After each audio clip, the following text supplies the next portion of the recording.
Friends, it's a very rare moment in the biography of all of us.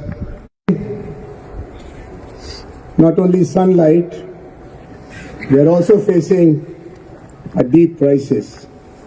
A great journey from light to darkness has been inaugurated in last few years. And in this journey towards darkness, we have a lighthouse. And this lighthouse is Ravish Kumar.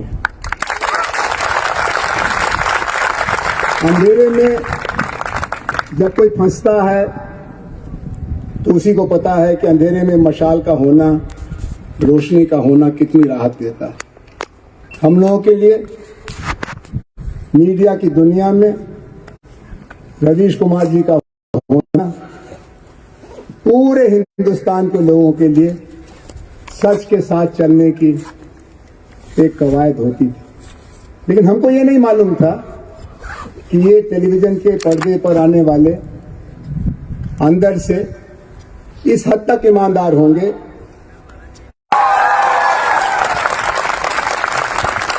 हम चांदी के सिक्कों पर दिखने वाले नहीं हैं।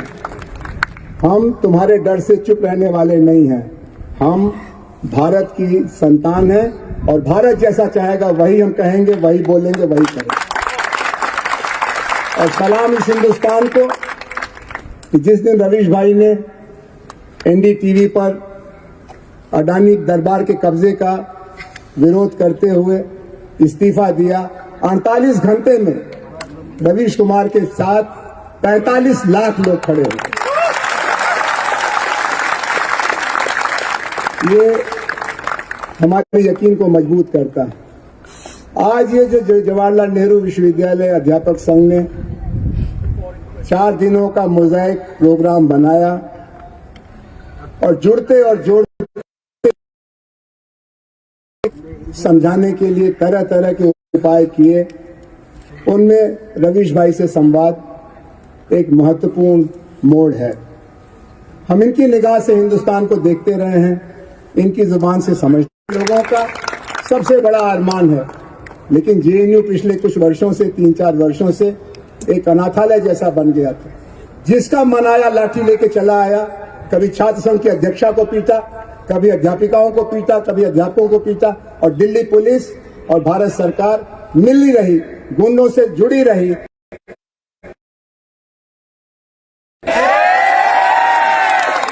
लेकिन तब राहत का मलहम रवीश कुमार जी ने लगाया था। हम उसी एहसान को पूरे सम्मान के साथ आपको चुकाना चाहते हैं, क्योंकि मदद करने का सेशन है। इसको हम पहले शुरुआती आत्मवक्तव्य सेल्फ स्टेटमेंट जैसा 5 मिनट 7 मिनट का रखें और उसके बाद फिर रवीश जी से बातचीत की जाए। आप जानते हैं कि रवीश जी से सवाल पूछना बहुत कठिन काम है। ये सारे हिंदुस्तान की तरफ से सवाल पूछते रहे हैं और जिससे ये सवाल पूछते हैं उसकी घिघी बन जाती है। लेकिन आज ऊंट पहाड़ के नीचे आया है। मैं पिछले कई बरस में कई बार एनडीटीवी के स्टूडियो में इनके सवालों के सामने खड़ा रहता था और जब मुझे निमंत्रण मिला तो हमने कहा कोई चांस नहीं है कि मैं ना आऊं। मैं बनारस से कल रात 12 बजे आया। मुझे लगा कि इनसे बात करने का मौका मेरे लिए सम्मान की बात तो है ही, जेएनयू के लिए सम्मान की बात है और जेएनयू टीए के लिए बहुत बड़े अभिमान की बात है। तो मैं आपकी तरफ से रवीश जी का स्वागत करते हुए इनसे निवेदन करता हूं, आग्रह करता हूं, I request him to make his opening remarks, how he looks at the situation today in collective terms as a nation and in personal terms as a person, by Ravish Kumar. बहुत बहुत शुक्रिया professor आनंद, बहुत बहुत शुक्रिया JNU अध्यापक संघ का, जो आने की मानसिक प्रक्रिया से गुजर रहा था और जिस प्रक्रिया से मुझे गुजारा जा रहा था उसके बारे में मैं थोड़ी टिप्पणी करना चाहता हूं, जिससे अंदाजा मिल सके कि देश के हालात क्या हैं और एक व्यक्ति की जिंदगी की परिस्थितियां क्या हैं। मैं आ तो रहा था उस व्यक्ति के नाम पर बने में, जिस व्यक्ति से आज तक किसी ने नहीं कहा कि तुमने अपना नाम नाना के नाम पर क्यों नहीं रखा। तो हमें नहीं मालूम कि नेहरू का नाम उनके नाना के नाम पर था या उनके दादा के नाम पर था, लेकिन नाम नेहरू था और जवाहरलाल नेहरू के नाम पर बने इस विश्वविद्यालय में मैं आया, जहां इतने शानदार। मेरी हमसफर दोस्त मैना कहा करती हैं कि बाहर तो तुम बोल लेते हो, वो फ्लूक में चल जाता होगा, लेकिन जेएनयू में बोलने जा रहे हो, थोड़ी तैयारी कर लो, यहां फ्लूक में नहीं चलेगा। लेकिन आज मैं तैयारी करके नहीं आया हूं, तो आ रहा था तो जब लोगों में जा रहा हूं तो उन्होंने कहा कि अरे बताया नहीं, अकेले जा रहे हो। मैंने कहा हाँ मैं अकेले जा रहा हूं। और तो जेएनयू में अकेले जा रहे हो? मैंने कहा मैं तो 3 लोगों के गुजरात में भी अकेले जाता हूं।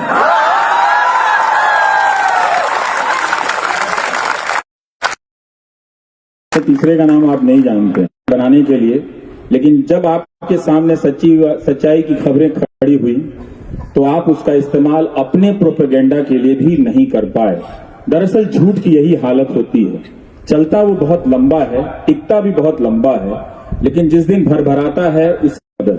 तो ये एक जेएनयू को लेकर, यहां आने को लेकर जिस तरह से लोगों के मन में, जो मेरे शुभचिंतक हैं, दोस्त हैं, उनके जहन में जब ये बात आने लगी कि वहां क्यों जा रहे हो, वहां किसी के साथ जाना चाहिए था, अकेले क्यों जा रहे हो, तो मैंने कहा कि भाई ठीक है, इस देश में धर्म की राजनीति हो रही है, लेकिन इसी धर्म ने हमें यह भी सिखाया कि किसी पर भी पीठ पीछे वार नहीं करते हैं और किसी अकेले पर हाथ नहीं लगाते हैं।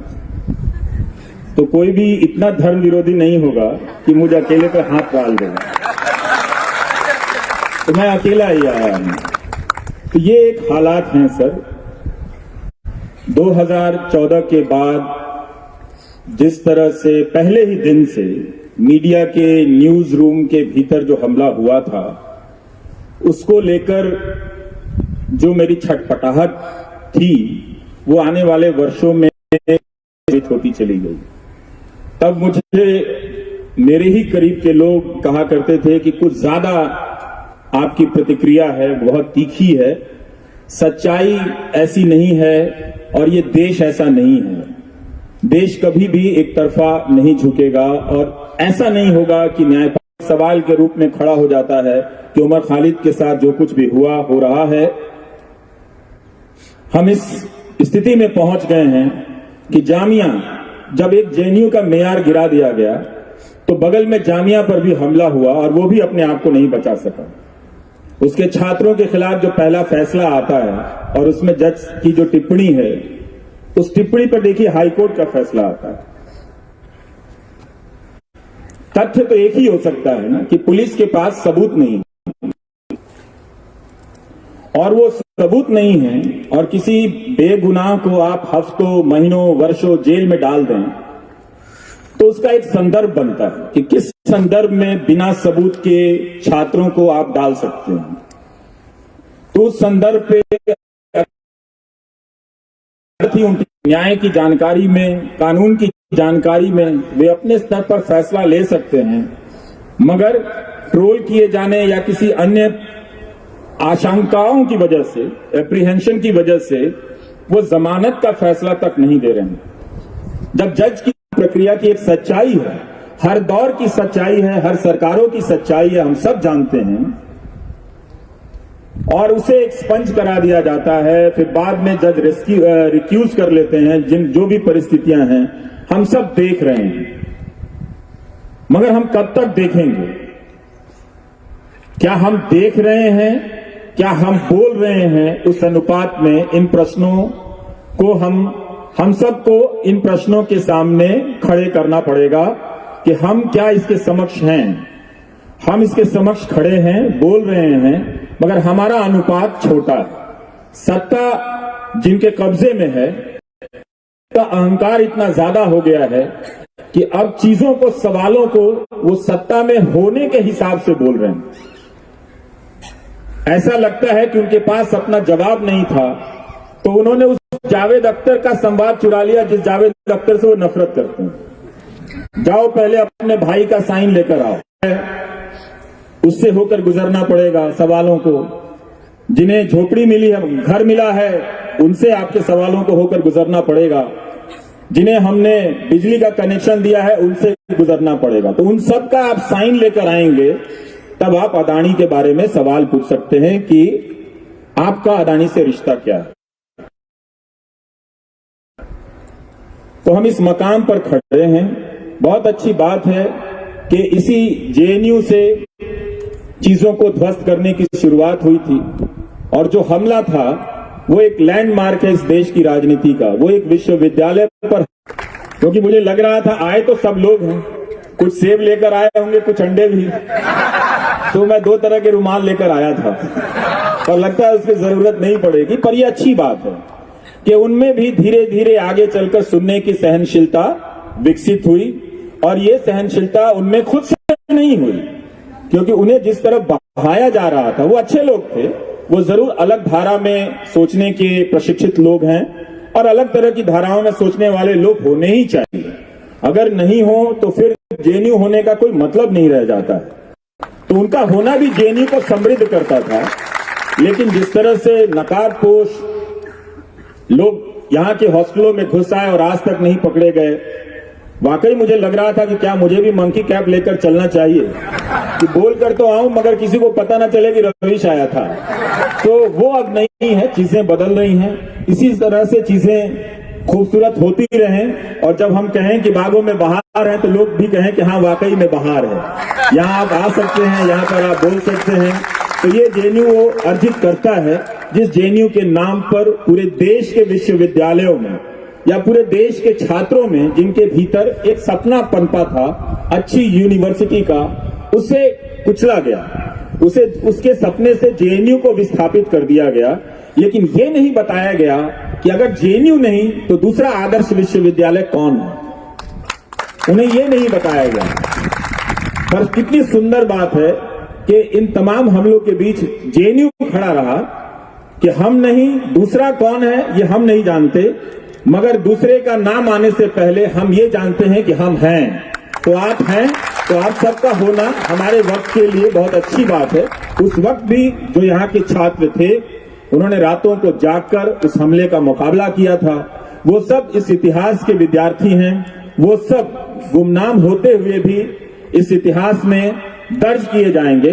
तमाम किताबों के बदल दिए जाने के बाद भी, तमाम बागों को उजाड़ दिए जाने के बाद भी, जब भी नए बाग लगाए जाएंगे, उनके कुछ पेड़ उगाएंगे, और उन पेड़ों पर और उन पौधों पर उस तरह के फूल निकल आएंगे जो ऐसे हमलों के वक्त लोकतांत्रिक चरित्र का निर्वहन करेंगे और आकर सवाल करेंगे, गलत को गलत कह देंगे, और डंडा उठाकर गलत को सही कहने वालों को अपने तरीके से शर्मिंदा कर देंगे। तो ज्यादा मैं बोलना चाहूंगा, बोलता ही रहूंगा, वो अच्छी बात नहीं है। तो मैं प्रोफेसर आनंद को ये माइक सौंपता हूं कि वो सवाल करें। आप लोग भी सवाल करें, मुश्किल सवाल करें। जिन सवालों के जवाब मुझे नहीं देने होंगे, मैं कह दूंगा कि 9 करोड़ सिलेंडर जिन्हें मिले हैं उनसे पूछ कर आइए, 11 करोड़ जिन्हें पानी का कनेक्शन मिला है उनसे पूछ कर आइए। और मैं जावेद अख्तर को निजी रूप से उलाहना भेजूंगा कि आपने ऐसा डायलॉग क्यों लिखा कि जाओ पहले उस आदमी का साइन लेकर आओ। कम से कम प्रधानमंत्री को कॉपीराइट की फीस जावेद अख्तर को भिजवा देनी चाहिए थी। अगर इस देश में जावेद अख्तर ना हुए होते तो प्रधानमंत्री अदानी को संसद में खड़े होकर डिफेंड नहीं कर पाते। तो आपको और हम सबको इस बात के लिए शुक्रगुजार होना चाहिए कि कम से कम मेरे आने से पहले जावेद अख्तर इस दुनिया में आ गए थे, और वो फिल्मों में आ गए थे। अच्छी बात ये हुई कि फिल्मों में वो डायलॉग लिख रहे थे कि भाई जाकर पहले उस आदमी का साइन लेकर आओ। तो मुश्किल सवालों के जवाब के लिए मैं आपको ये काम दे दूंगा कि आप साइन लेकर आएं और लाते रहें, तब तक मैं अपने घर चला जाऊंगा। Thank you. साथियों, रवीश जी ने जो हमको सच बताया है, उससे ये साफ समझ में आ गया है कि हिंदुस्तान इस समय 3 खेमे में बट गया है। एक खेमा भक्तों का है, और उन भक्तों के होने के बावजूद अडानी के प्रसंग पर लोकसभा में भारत का प्रधानमंत्री जैसा बौखला के अपनी छाती पीट रहा था, हमें लगा कोई पागल गोरिल्ला हिंदुस्तान की संसद में घुस आया है। छाती पीटने से सच नहीं पिटेगा, झूठ सामने आएगा। दूसरी दुनिया बन रही है धीरे धीरे बागियों की। बागियों का सरताज, बागियों का सरदार रवीश कुमार और बागियों का विश्वविद्यालय जवाहरलाल नेहरू विश्वविद्यालय। लेकिन सच कहना अगर बगावत है तो समझो हम भी, सच कहना अगर बगावत है तो समझो हम भी, समझो हम भी। अब ये बागी लोग बढ़ रहे हैं, बिहार में बढ़ गए, सरकार पलट गई, वो इधर आ गए। पंजाब में अकाली दल ने कहा बहुत हो गया, हमारी तुम्हारी नहीं निभेगी। शिवसेना ने महाराष्ट्र में कहा बदलाव का माहौल बन रहा है। लेकिन एक तीसरा हिस्सा है जो दाएं बाएं देख के चलना चाहता है। ऐसे लोग मध्यस्थ हैं, इनको इतिहास मौका दोबारा सुधरने का नहीं देगा, अपराधियों की श्रेणी में गिने जाएंगे। लेकिन ऐसा ही कभी आज से कई सौ साल पहले हुआ था और एक उस समय के समझदार ने, भाई रवीश जी के पुरखे ने 2 लाइनें लिखी। सुखिया सब संसार है, खाए और सोए। सुखिया सब संसार है, खाए और सोए। दुखिया दास कबीर है, जागे और रोए। दुखिया दास कबीर है, जागे और रोए। हम सब जो यहां बैठे हैं वो कबीर की उस विरासत के जिम्मेदार हैं और जो हालात है उसमें ये दिखाई पड़ रहा है कि ये गलत कहा गया कि लोकतंत्र 4 खंभों पर बनी इमारत है। लेजिस्लेचर, एग्जीक्यूटिव, जुडिशियरी और मीडिया। इन 4 खंभों के अलावा 3 खंभे और भी हैं जो दिखाई नहीं पड़ते हैं और उन 3 खंभों में से कई खंभे कमजोर हो गए। वो 3 खंभे हैं नागरिक समाज, राजनीतिक दल, सभी राजनीतिक दल और ज्ञान केंद्र यानी विश्वविद्यालय। रवीश कुमार जी, जैसे आपने मीडिया के खंभे पर हुए हमले का मुकाबला करते हुए देश को एक नई शब्दावली दी और कहा मीडिया 2 तरह का है, एक गोदी मीडिया है और दूसरा जन संचार के माध्यम है, वैसे ही जवाहरलाल नेहरू विश्वविद्यालय ने बताया 2 तरह के विश्वविद्यालय हैं। एक जहां राग दरबारी बज रहा है, जी हां जी हां जी हां, और दूसरी जगह सवाल पूछे जा रहे हैं कि ये क्यों हो रहा है और इसका इलाज क्या है। जवाहरलाल नेहरू विश्वविद्यालय उस 7वें खंभे में सवाल पूछने वाली जगह है और आपने निमंत्रण दिया है हमको कि सवाल पूछो। तो पहला सवाल तो यही बनता है कि क्या कारण हुआ कि आपने हिंदुस्तान के सबसे महत्वपूर्ण चैनल को कई दर्जन एपिसोड भारत की शिक्षा व्यवस्था के खोखलेपन के बारे में जागृत करने के लिए, जागने के लिए बनाया। ये शिक्षा की आपके हिसाब से क्या तस्वीर है और इस तस्वीर को बेहतर बनाने के लिए आपकी निगाह में क्या करना चाहिए? भाई रवीश कुमार। शुक्रिया।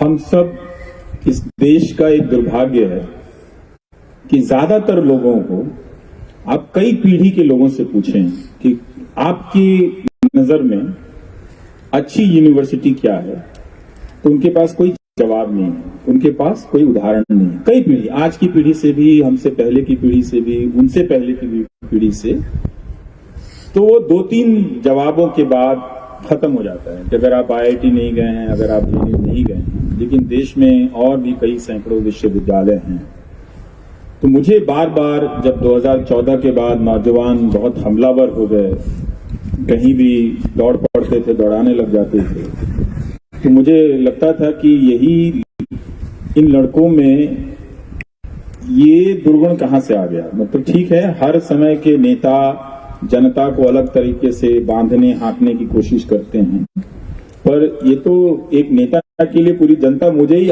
दौड़ाए जा रही है। तो बार बार मैं इसे समझने की कोशिश कर रहा था, और जो हजारों व्हाट्सएप मैसेजेस आ रहे थे उन सबको पढ़ते हुए लगा कि ये क्लिक क्यों कर रहा है, इसको लिखने वाला कौन है।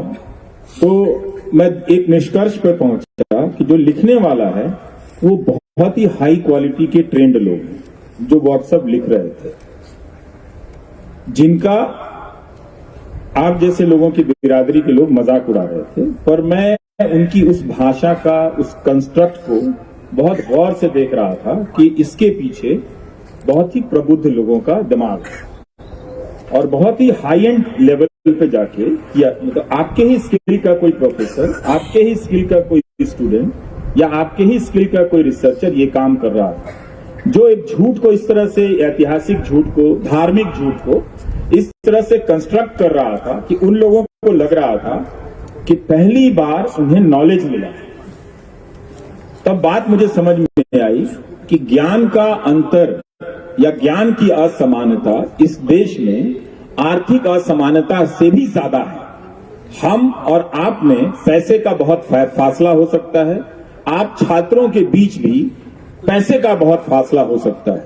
चूंकि आप जेएनयू में हैं तो आप सभी का एक स्तर है, तो वो वहां भी फासला है, मगर उन फासलों में काफी अंतर है, बहुत कम दूरियां हैं। लेकिन जैसे ही आप यहां से बलरामपुर के किसी यूनिवर्सिटी के छात्र, या मोतिहारी के यूनिवर्सिटी के एमएस कॉलेज के किसी छात्र के नॉलेज से आप तुलना करें, या मगध यूनिवर्सिटी के किसी छात्र के नॉलेज से तुलना करें, तो ज्ञान की असमानता वो भयानक है। तो हमने उन छात्रों को ये कभी पता ही नहीं चलने दिया, उनके बाप दादाओं को भी नहीं, उनको भी नहीं, कि आपके इलाके में जो कॉलेज है, जो यूनिवर्सिटी है, वो खंडहर है। हजारों के हजारों छात्र हर साल पास होकर निकलते रहे, पर उन्हें पता ही नहीं चला कि अच्छी मिठाई होती क्या है, तो वो स्वाद नहीं दिया गया। वो स्वाद उन्हें व्हाट्सएप से मिलने लगा था, और उसके रंगीन अक्षरों से, उसकी रंगीन डिजाइन से मिल रहा था, जिसे वो पहली बार ज्ञान के रूप में ग्रहण कर रहे थे, और उनका आत्मसम्मान, आत्मबल, उस जिसे हम कहते हैं प्रोपेगेंडा, उससे उनको बढ़ रहा था। तो वो एक नॉलेज के रूप में रिसीव कर रहे थे, ग्रहण कर रहे थे, जिस तरह से आप अपने क्लास में अपने प्रोफेसर की बातों को नॉलेज के रूप में रिसीव करते हैं। और ये वही हुआ जिससे वो आक्रामक होते चले गए। जिस तरह से आप अपनी समझ को, आप अपने नॉलेज को प्रोटेक्ट करते हैं, गार्ड करते हैं, और आप अपने इथोस को गार्ड करते हैं, जिसके खिलाफ खड़े हो जाते हैं कि ये एक हमला है, उस तरह से उन नौजवानों को लगा कि ये हमारे इथोस पर कोई हमला कर रहा है। राजनीतिक रूप से वो आसान हो गया व्हाट्सएप के प्रसार के बाद कि वो इसके रक्षक बनकर किसी एक या दो व्यक्तियों को ट्रोल करें, पकड़ें। उसमें पैसे भी लगाए गए, पैसा भी खर्च किया गया। बहुत सारे लोकल स्तर पर गांधी के हत्यारों का महिमा मंडन हुआ। वो बिल्कुल जो उसकी लिखावट है, जो उसकी पेशगी है, उस पूरे महिमा मंडन की, वो बहुत ही शानदार लेखों की तरह है। वो एक अजीब अजीब तरह के संदर्भों के साथ है, उनका कोई मुकाबला नहीं कर रहा था। तो मुझे लगा कि ये बताना बहुत जरूरी है कि आपको जिंदगी में कुछ मिला हो या ना मिला हो, मिलेगा या ना मिलेगा, लेकिन ये बात तय है कि आपको यूनिवर्सिटी नहीं मिली है। और जब देखने लगा तो पता चला कि कोई 3 साल से फंसा है, कोई 5 साल से फंसा है। किसी क्लास में, एक जिले के कॉलेज में करीब करीब 5000 छात्र छात्राएं हिस्ट्री में एडमिशन उन्होंने लिया है, लेकिन कोई टीचर नहीं है पढ़ाने के लिए। तो 5000 छात्र इतिहास के विद्यार्थी होकर भी इतिहास के एक शिक्षक के बगैर गुजर रहे हैं। वैसे जेएनयू में भी शिक्षक नहीं होंगे इतिहास डिपार्टमेंट में, पूरे तो नहीं ही होंगे, कुछ खाली होंगे। जब यहां ये हाल है तो उस ज्ञान की असमानता पर किसी का ध्यान नहीं था। और जब मैं जीएन देवी को पढ़ रहा था तो उसमें एक बात मेरे दिमाग में खटक गई। उनका यह कहना था कि भारत के विश्वविद्यालयों ने बहुत ज्यादा प्रगतिशीलता वैज्ञानिक सोच में या अन्वेषण में, इनोवेशन में इसलिए नहीं दिखाई कि क्लास के भीतर एक ही तरह का क्लास पहुंचने लगा। जो भारत की गरीबी थी वो उन जिलों के नौजवानों को उन घटिया कॉलेजों से भी वंचित कर रही थी। वो इतने गरीब हो गए कि वो रजिस्ट्रेशन कराने की औपचारिकता पूरी करने के लायक भी नहीं थे, तो वहां से बाहर हो गए और माइग्रेशन में चले गए। तो एक तरह से ये वर्ग कौन था? ये वर्ग था अनुसूचित जाति का, जनजाति का और पिछड़ों का। तो ये बड़ा वर्ग जो अपनी गरीबी, अपने सामाजिक पृष्ठभूमि से क्लास में आता और अपनी सहज बौद्धिकता से, अपनी नैसर्गिकता से क्लास को समृद्ध कर देता। और कुछ संभ्रांत घरों के बच्चे भी होते, तो इस तरह का अनुपात अगर क्लास में बैठता तो वो भी इनसे सीखता और ये भी इनसे सीखते, तो क्लास के भीतर चैलेंज खत्म हो गया नॉलेज का। तो ये चीज मैं देख रहा था, तो मुझे लगा कि ये इस वक्त की सबसे बड़ी जरूरत है इस पर बात करना। जब नौजवान आने लगे तो कहते थे कि हम चाहते हैं कि आप मुझ पे, हमारी यूनिवर्सिटी पे फोकस करें, पर हम मोदी समर्थक हैं और रहेंगे। तो हमने कहा आप जीवन भर हैं, मुझे उससे कोई समस्या नहीं है।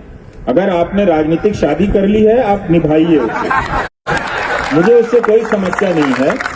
आप मुझे बताइए कि अगर मैं ये बात उठाऊं तो क्या आप नहीं चाहेंगे? उन्होंने कहा नहीं, हम चाहते हैं कि हमें अच्छा शिक्षक मिले, हम चाहते हैं हमें अच्छी किताब मिले। तो उससे एक प्रेरणा मिली। उसके बदले में फीस मुझे भी दी गई कि वो नौजवान मोदी समर्थक बने रहे, पर उन्होंने मुझे गालियां देनी बंद कर दी या कम कर दी।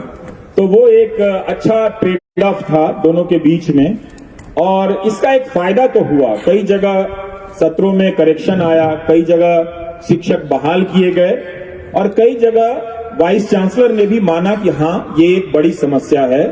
और कई जगहों पर आरएसएस के लोग हों या मोदी समर्थक लोग हों, उन्होंने भी इसे स्वीकार किया कि अगर हम किसी भी प्रकार का भारत चाहते हैं तो उस भारत में अच्छी शिक्षा व्यवस्था तो होनी ही चाहिए। ये और बात है कि वो कर नहीं पा रहे हैं, उनके बस की बात नहीं है, लेकिन उन्होंने इसे बुनियादी समस्या के रूप में स्वीकार किया। तो इसका फायदा ये हुआ कि ये सबके लिए था और सबने इसे अलग अलग रूप से देखा, तो उस ताकत से मैं करता चला गया। शिक्षा का जो चेहरा है आपने दिखाया, आपने बेरोजगारी के सवाल को भी बहुत हमदर्दी से देखा।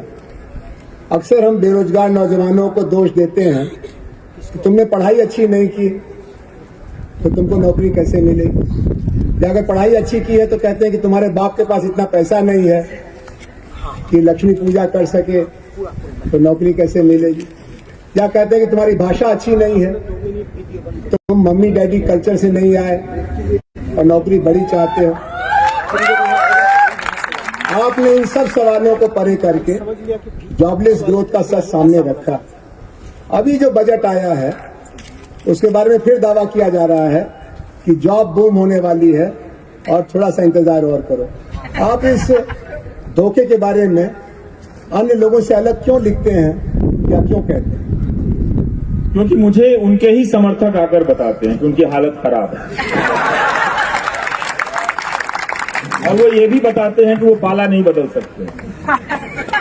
मैं उनसे पूछता हूं मैं क्या करूं, मैं भी बदल लूं पाला, तो कहते नहीं आप उधर ही रहो, आप बोलते हो तो हमारा काम हो जाता है। और ये सच बात है कि वो आते हैं। देखिए इस तमाम दावों के बीच में ये तो सरकार का ही आंकड़ा है कि 25,000 रुपया आप महीना का कमा लें तो चोटी के 10% लोगों में आ जाते हैं। तो ये तो समृद्ध भारत नहीं हुआ। सरकार का ही आंकड़ा है कि 10,000 रुपया महीना कमाना इस देश में कितना मुश्किल है। जो ज्यादातर नई नौकरियां दिख रही हैं वो डिलीवरी बॉयज की दिख रही हैं, पर उनकी सामाजिक सुरक्षा कितनी खराब है।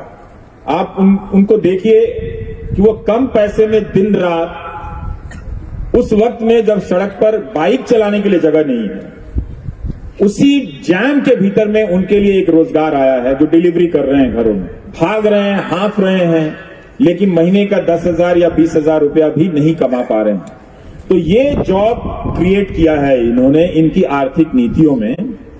ये इन्होंने, अगर इनकी जगह कांग्रेस होती तो हम दावे के साथ नहीं कह सकते कि इससे अलग आर्थिक सृजन होता, इकोनॉमिक क्रिएटिविटी होती, क्योंकि एक ही आर्थिक नीतियों के खानदान से दोनों आते हैं। अब दावा किया जा रहा है कि वहां सोच बदल रही है कांग्रेस में और वो इन चीजों की आलोचना कर रहे हैं, पर अभी भी साफ साफ देखना बाकी है कि इन आर्थिक नीतियों का विकल्प वो क्या पेश करते हैं। करना पड़ेगा उनको लिखित दस्तावेज के रूप में, लेकिन दोनों पार्टियों ने रिटन तरीके से अपने इकोनॉमिक एजेंडे को साफ साफ नहीं किया। उसमें दावे हैं, कभी वो 2047 पर चले जाते हैं, कभी वो 21वीं सदी के खत्म हो जाने के डेडलाइन पर चले जाते हैं। हर साल वो डेडलाइन बढ़ाते हैं, हर साल उनकी ट्रिलियन इकोनॉमी के दावे बढ़ते चले जाते हैं और हर साल वो जो उनके पास दिखाने के लिए कुछ होता नहीं तरक्की के नाम पर। तो यही दिखाते हैं कि $1 बिलियन का निवेश आया,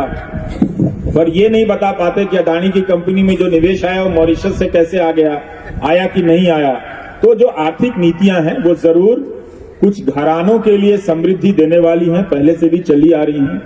हमको उन नीतियों की निरंतरता को तोड़ने की जरूरत है, क्योंकि उन नीतियों को बहुत साल दे दिए गए। हर दौर की सरकार में, कांग्रेस की सरकार में भी और बीजेपी की भी सरकार में करीब करीब 20-20 साल दे दिए गए। अगर आप वाजपेयी सरकार का भी मिला लें, मोदी सरकार का भी मिला लें, तो दोनों तरफ 15 से 20 साल का मिला के कोई 90 से लेकर अब तक कोई 30 साल से ज्यादा का वक्त दे दिया गया। और इस वक्त उन नीतियों से जरूर समाज में कुछ समृद्धि आई है, कुछ बढ़ोतरी हुई है, लेकिन अंत में जाकर यही दिखता है कि कोई 25,000 रुपया भी कमा नहीं पाता है। तो इन चीजों की बात आप कैसे करेंगे? अब मुश्किल यह है कि इन चीजों की बात करना भी सरकार के खिलाफ बात करना हो गया। कोई भी बात आप करें तो उसकी डिजाइन ऐसे की जाती है कि आप सरकार के खिलाफ बात कर रहे हैं, लेकिन ये तो जनता के हक की बात है कि आखिर कब तक लोग 10,000 या 15,000 की नौकरी करने के योग्य होंगे। 2021 या 22 में तो ये डेटा है कि 12,000 से ज्यादा बिजनेसमैन सुसाइड किया। अदानी राष्ट्रवाद, एक नया राष्ट्रवाद आया, अदानी नेशनलिज्म। हमसे पहले कहा गया कि आपको इंडिया को डिफेंड करना है, तो चलो भाई इंडिया को डिफेंड करते हैं, चाहे किसी भी वजह से करते हैं। अब कहा जा रहा है कि इंडिया को डिफेंड करना है तो पहले अदानी को डिफेंड करना पड़ेगा। तो वो सारे न्यूज चैनल कह रहे हैं कि भारत पर हमला हो गया, पर वो सारे न्यूज चैनल तब तो नहीं कह रहे थे कि 12,000 इसी देश के बिजनेसमैन जब अलग अलग कारणों से बिजनेस डूबने के कारण सुसाइड कर रहे थे। ऐसा तो नहीं हो सकता कि वो सुसाइड करने वाले सारे कांग्रेस के वोटर होंगे या सारे कोई लेफ्ट के वोटर होंगे। उनके भी वोटर होंगे, उनके भी समर्थक रहे होंगे, पर ये कैसी राजनीति है कि उनकी पार्टी के व्यापार मंडल भी, व्यापार मोर्चा भी अपने कारोबारियों की आत्महत्या पर बोल नहीं पाया। आप सोचिए, आप तो फिर भी बोल रहे हैं, लेकिन उनके समर्थक होने की कीमत कितनी बड़ी है कि उनकी बिरादरी के लोग सुसाइड कर रहे हैं। और कोई भी इस देश में बिजनेसमैन या बिजनेस का कोई भी संगठन ये बात कहने की हिम्मत नहीं रखता है कि इतने सारे व्यापारी, अगर आपकी नीतियां हैं 20 लाख करोड़ के लोन का ऐलान किया गया था कोरोना के समय, वो लोन किसको गया, कहां गया, कैसे बटा कि ये 12,000 लोगों को सुसाइड करनी पड़ी। तो आप अपनी बिरादरी के, अपने संगठन के सदस्यों के प्रति भी ईमानदार नहीं हो पाते हैं, उनके मरने पर भी आवाज नहीं उठा पाते हैं। तो ऐसा लोकतंत्र तो क्यों चाहिए? और इस लोकतंत्र का क्या करना है फिर? ये तो ये लोकतंत्र नहीं है ना कि आप उनके सपोर्टर हैं, उनके लिए चंदा जुटाते हैं, मगर आपका साथी उसको लोन नहीं मिला और वो सुसाइड करता, आप बोल नहीं पाते हैं, और फिर आपको अदानी के लिए झंडा लेकर निकलना पड़ता है, जो अदानी और जिनका जो साम्राज्य है एक दिन आपके ही बिजनेस को निगलने वाला है। इसका मतलब है कि इस देश में जो सबसे ज्यादा जरूरी है लोगों को बताना कि नेशनलिज्म है क्या, और जो भी नेशनलिज्म का रूप होगा, कम से कम किसी भी नेशनलिज्म की परिभाषा में ये फिट नहीं बैठता है कि आप गौतम अदानी को डिफेंड करने जाए। किसी भी नेशनलिज्म की परिभाषा में नहीं फिट बैठता। आप नेशनलिज्म की परिभाषा से, उससे प्रेरित होकर उद्योग धंधे स्थापित कर सकते हैं। इतिहास में लोगों ने किया है, नए नए ब्रांड बनाए हैं, और वो सारे ब्रांड देश और देश के राष्ट्रवाद की पहचान भी बने हैं। लेकिन गौतम अडानी कहीं से भी इस देश की पहचान नहीं है। एक छोटी सी रिपोर्ट से आप देखिए उनका साम्राज्य ढह गया, एक छोटी सी रिपोर्ट से ना। वरना तो भारत में अगर कोई पत्रकार लिख दे तो मानहानि कर देते थे। मैं तो सोच रहा था कि अडानी मानहानि एंटरप्राइजेस कंपनी का नाम बनाएंगे ही। अब अगर इन्हें अगर मानहानि करनी होगी तो एक कंपनी बनानी होगी, एक सीईओ मानहानि, सीईओ डिफेमेशन रखना होगा, जो तमाम तरह के पत्रकारों को मानहानि के दायरे में लाता रहेगा, केस करता रहेगा। तो हम सबको इन सब आर्थिक असमानताओं को और ज्ञान की असमानता को मुझे लगता है कि सबसे ऊपर रखने की जरूरत है। उसके बाद आर्थिक असमानता है और उसके साथ साथ सामाजिक असमानता भी है, वो उस आर्थिक असमानता के दायरे में है। लेकिन ज्ञान की असमानता के मारे तो हमारे वही लोग ज्यादा हैं जो सामाजिक असमानता का दंश झेल रहे हैं। तो इन तीनों असमानताओं की पहचान करें और कोई रास्ता निकालें। आपने बहुत बड़ी भूल को सामने रखा है कि हमने आजादी के बाद जो सबसे आखिरी कतारों में थे उनकी ज्ञान शक्ति का विस्तार करने की उपेक्षा की और शिक्षा को हमने धीरे धीरे कुछ सीमित तत्वों की ताकत का आधार बना दिया। अभी आपने राष्ट्र की कल्पना की बात की, कई सवाल आए हैं कि आपके हिसाब से सेकुलर मुल्क क्या है। इसमें एक सवाल जो सबसे दूरी से आया है वो ये कि sir, do you think new secularism is equal to anti Hindu? Why if Hindu majority nation which has always given space to all religions raises its voice against Gujarat train Kashmir is equal to Islamophobia। तो आपकी निगाह में एक secular मुल्क के क्या मायने हैं और उसमें विभिन्न धर्मों, विशेष तौर पर हिंदू धर्म के अनुयायियों के बारे में जब कभी कोई खराब बातें होती हैं तो उसके बारे में क्या दृष्टिकोण रखना चाहिए? असल में आप लोगों ने जो काम किया है वो ये कि रवीश कुमार जी की अगली किताब के लिए अलग अलग चैप्टर के लिए सवाल दे दिए। ये 100 सवाल करीब आ गए हैं। उनमें से कुछ सवाल आर्थिक हैं जो अभी जिक्र हुआ, कुछ शिक्षा से जुड़े थे, कुछ राजनीतिक हैं जो अभी हमने उनके सामने रखा, कुछ मीडिया के बारे में भी हैं और कुछ निहायत व्यक्तिगत भी हैं।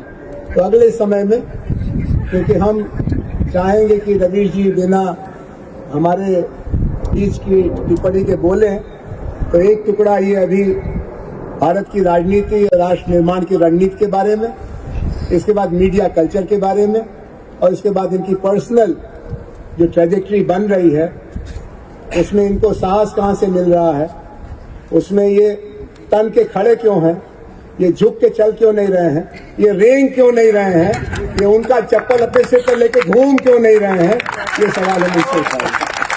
तो हमने आपसे पूछा कि बहुत सारे सवाल आए हैं इस सवाल के बारे में कि सेकुलर मुल्क कैसा होना चाहिए और भारत में जो धार्मिक विविधता है उसमें क्या सेकुलरिज्म और बीइंग एंटी हिंदू एक दूसरे के करीब आ गया है। बहुत अच्छा सवाल है, सब सवाल ही अच्छे हैं, लेकिन मुझे वो अच्छा लग रहा है जो लोग पेड़ के नीचे खड़े होकर सुन रहे हैं, क्योंकि मैंने ज्यादातर रैलियों को पेड़ के नीचे ही खड़े होकर सुना है। तो मुझे आज यहाँ अच्छा नहीं लग रहा है कि यहाँ कोई और बोल रहा होता, मैं वहां होता। आज जरूर शुरुआत इसकी, आपने बागी की बात की, मैं वहां से शुरू करता हूँ, देशद्रोही की बात से। तो अब तो आप कोई भी बात कहिए तो आपका जब देशद्रोही का टैग है वो लग जाता है। तो मैं सोचता हूँ देशद्रोही कौन होता है? देशद्रोही हमेशा जो वही होते हैं जो सत्ता में होते हैं, क्योंकि जनता में जो होता है वो विद्रोही होता है। तो ये जो देशद्रोही लोग हैं ये संविधान की शपथ लेते हैं और संविधान का उल्लंघन करते हैं, फर्जी यूएपीए लगा देंगे, फर्जी एनएसए लगा देंगे। तो इनसे बड़ा तो कोई देशद्रोही नहीं हुआ ना। आम जनता ने तो अपनी सामाजिक आर्थिक जिम्मेदारियों का निर्वहन करने के लिए शपथ नहीं ली है, वो संविधान की बदौलत उसका नागरिक जरूर है। पर ये तो जब जिस दफ्तर में जाते हैं बाकायदा उस किताब की शपथ लेते हैं और ठीक उसका उल्लंघन करते हैं। तो जो स्कोप देशद्रोही होने का है वो पावर में बैठे लोगों का ज्यादा है। जनता में ज्यादा से ज्यादा लोग विद्रोही हो सकते हैं, है कि नहीं सर? अब रही बात कि भारत में जो नागरिकता और उसकी अवधारणा को आम जनों के बीच में ठीक से नहीं समझा गया, उस पर बहुत ज्यादा बहस नहीं हुई भी तो आज के दौर में इतना जब संचार विकसित नहीं था तो जनता के बीच नहीं हुई। तो जनता ने उस नागरिकता को अपने तरीके से समझा और बहुत खूबसूरत तरीके से समझा। लेकिन जब ये संचार के साधन माध्यम जब आए, तरह तरह का मीडिया जब आया, नाम उसका मीडिया हुआ, उसमें से मीडिया का काम ही गायब हो गया। तो जो संवैधानिक कॉन्स्टिट्यूशनल सिटीजनरी होनी चाहिए थी, उसके जगह एक धार्मिक नागरिकता खड़ी करने की कोशिश की गई। और उसके साथ साथ धार्मिक नागरिकता, आप हिंदू नागरिकता कह सकते हैं। और अब उस तरह से अब किताबें भी लिखी जा रही हैं इस तरह के थीम पर। आज ही मैं किसी किताब का टाइटल देख रहा था। तो एक धार्मिक नागरिकता खड़ी करने की कोशिश की गई और इस नागरिकता का जो आधार था उसमें सूचना गायब, सूचना थी नहीं। सूचना, हम सब ज्यादातर लोग इस देश में सूचना विहीन नागरिकता जीते हैं। ज्यादातर लोग अखबार और टेलीविजन या किसी भी प्रकार की सूचना से, ईमानदार सूचना से दूर रहे, लंबे समय तक दूर रहे। उनके पास इंस्टीट्यूशंस के भीतर जो खराबियां आ रही हैं, उन खराबियों की जानकारी जो पहुंचती थी उसके माध्यम राजनीतिक दल ही थे, विरोधी दल थे, विपक्ष के दल थे, उससे ज्यादा पहुंचा करती थी कि इंदिरा गांधी ने क्या किया या किसी दूसरे प्रधानमंत्री ने इन इंस्टीट्यूशंस का क्या किया है। तो सबसे पहले विपक्ष पर हमला किया गया। आपके भीतर से विपक्ष के होने की संभावना समाप्त कर दी गई। इंफॉर्मेशन को करप्ट कर दिया गया सर। जब इंफॉर्मेशन करप्ट हो जाए तो और आपके पास इंफॉर्मेशन ना हो तो आप नागरिक हो सकते हैं कहलाने के लिए, पर नागरिकता का जो धर्म होता है उसे निभाने के लिए आप इक्विप्ड नहीं होते हैं, उससे लैस नहीं होते हैं। तो एक धार्मिक नागरिकता थोपी गई जिसे आप हिंदू नागरिकता के तौर पर देख सकते हैं। राजनीति में धर्म का आना, कई लोग कहते हैं कि हमारा देश कई तरह के धर्मों का देश है और राजनीति को, सामाजिक आचार व्यवहार को आप धर्म से अलग नहीं कर सकते, बिल्कुल नहीं कर सकते हैं। नेता धार्मिक समारोहों में आते जाते रहेंगे, चाहे वो व्यक्तिगत रूप से जाएं या राजनीतिक रूप से जाएं या उनका जो भी करें। लेकिन मेरी अपनी समझ है कि राजनीति में जब धर्म आता है तो वो राजनीति में अधर्म पैदा करता है। राजनीति में जब धर्म आता है तो धर्म की राजनीति करने वालों के बीच वो साहस खत्म कर देता है, सत्य को सुनने की साहस खत्म कर देता है। धर्म की दुकान या धर्म का अस्तित्व या धर्म का महात्म्य, इंपॉर्टेंस जो है, रेलेवेंस जो है, इस बात पर है कि आप कुछ एथिकल कोड का पालन करेंगे। कोई भी रिलीजन इस बात का दावा करता है कि वो एक सर्टेन एथिकल कोड में विश्वास करता है, इसलिए वो धर्म के अनुयायियों को ये कहता है कि तुम झूठ मत बोलो, तुम सच बोलो। लेकिन यहां तो लोग गीता पर हाथ रखकर ही झूठ बोल रहे होते हैं और उस ऊपर से गीता जयंती भी मना रहे होते हैं। और अगर आप सच बोलें तो आपका जो प्लेटफॉर्म है, जिस कुर्सी पर हम दोनों बैठे हैं, पता नहीं कौन खरीद के ले जाए, तो वो भी गायब हो जाता है। तो एक ऐसे देश में जब धर्म की स्थापना राजनीति में या मुल्क के चरित्र के रूप में की जाए तो थोड़ा संदेह से देखना चाहिए। सेकुलर मुल्क वो मुल्क होता है जहां पर संविधान की बुनियादी समझ ज्यादा से ज्यादा। हम सेकुलर मुल्क थे, अभी भी हैं, उसे बदलने की बहुत कोशिशें की जाती हैं, कर भी चुके हैं बहुत हद तक, मगर उसकी आत्मा, उसके बीज अभी खत्म नहीं हुए हैं। लेकिन होता यह है कि संविधान की समझ इतनी कमजोर है लोगों में, उसके प्रति निष्ठा इतनी, उसे कमजोर इसलिए कहेंगे कि जानकारियां कम। बहुत सारे लोग इस देश में मिल जाएंगे जिन्होंने संविधान की किताब नहीं देखी। वो तो भला हो बहुजन मूवमेंट का कि बीएसपी की रैलियों से लेकर अंबेडकर जयंती की रैलियों में संविधान की कॉपी बिका करती है। आप और भी कोई, और ये मुझे लगता है मैं दुनिया के हर देश में नहीं गया हूं, पर मेरा अपना मानना है, हो सकता है कि गलत भी हूं, मेरा अपना मानना है कि भारत ही एक अजूबा देश है जहां पर किसी भी वजह से, डॉक्टर अंबेडकर की वजह से ही संविधान की कॉपी किसी की जयंती के नाम पर हो रहे मेले में बेची जाती है।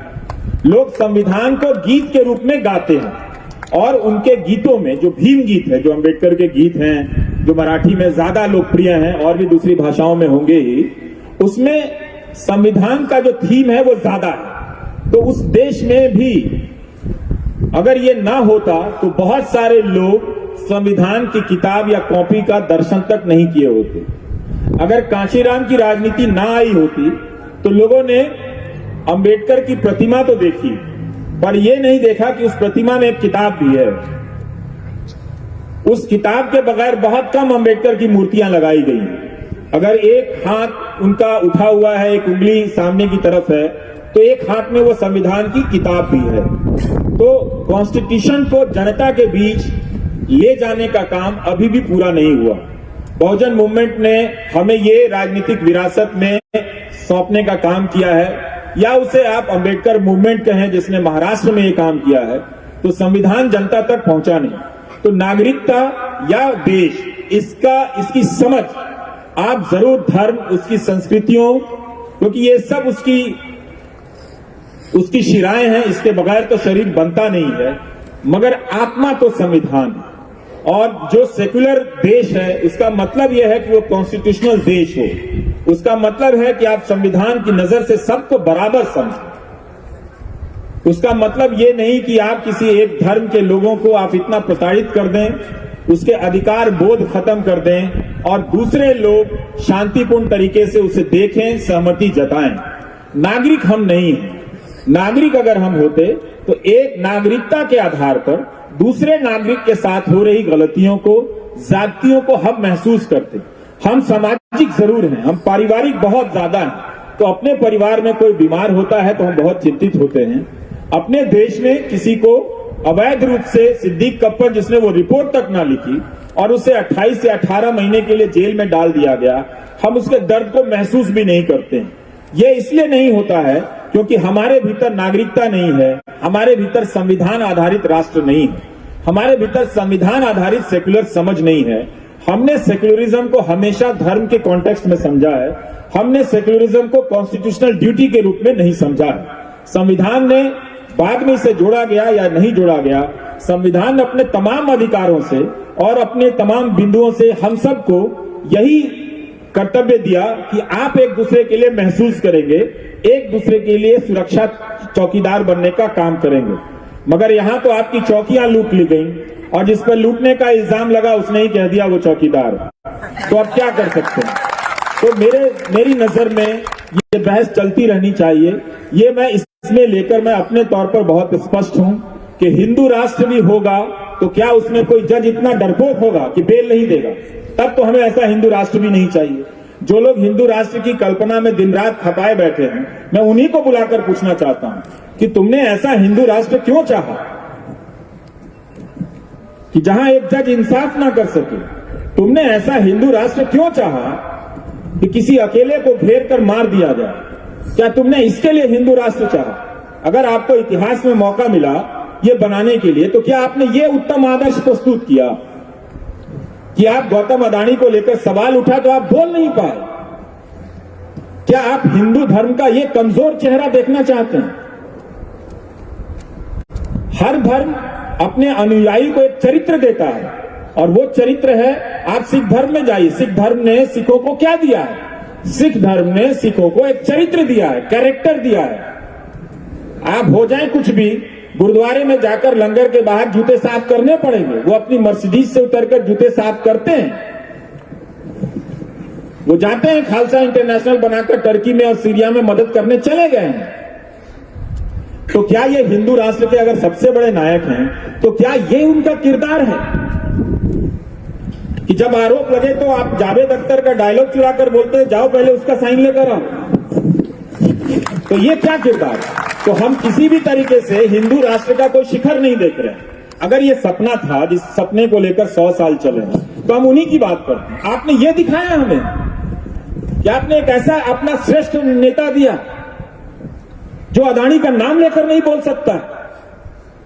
इतना ही कहा जा सकता था कि जांच होगी, आप जांच पर भरोसा कीजिए, पर तब तक आप नहीं कह सके। आप लगे सरकारी योजनाओं का पैम्फलेट पढ़ने के लिए, वो तो हम सब जानते हैं आपकी योजनाओं के बारे में। कौन नहीं जानता है? तो अगर आप किसी धर्म के बारे में, अब 8 साल हो गए, तो आप बताइए कि उस धर्म की संकल्पना के हिसाब से आपने क्या दिया? ये ऐसा गुलाम मीडिया दिया जो सरकार से सवाल नहीं कर सकते। अगर आप हिंदू राष्ट्र में यकीन ही करते हैं तो प्रधानमंत्री नरेंद्र मोदी उसके श्रेष्ठ नागरिक हैं, है कि नहीं? लेकिन वो तो 8 साल से प्रेस कॉन्फ्रेंस नहीं कर सके।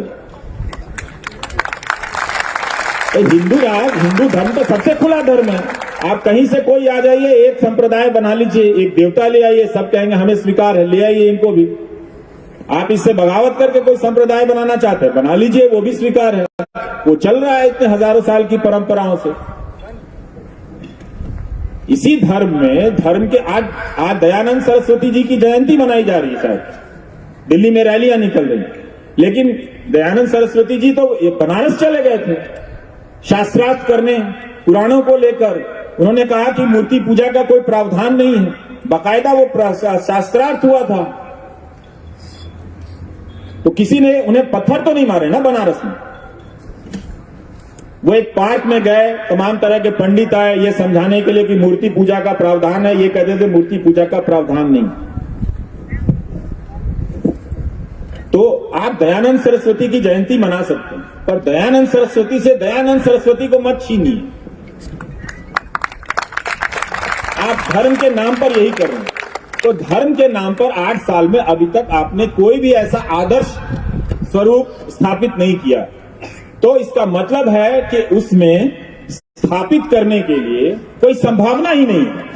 जो भी आदर्श कायम करने की संभावना है वो एक सेकुलर राष्ट्र में ही है, वो एक संवैधानिक राष्ट्र में ही है, जहां सबको बराबर का अधिकार मिलता है, जहां किसी पे फर्जी मुकदमे नहीं डाले जाते। आप हर चीज का पहले का उदाहरण दे देते हैं। तो आप क्या कर रहे हैं? आपने कौन सा आदर्श प्रस्तुत किया? तो ये बता दीजिए ताकि हम भी उसको देखें, जो उसके आलोचक हैं वो भी देखें कि हाँ भाई ये कुछ श्रेष्ठ चीजें ले आए हैं हिंदू धर्म के नाम पर। आप तो उसका मेयार छोटा कर रहे हैं।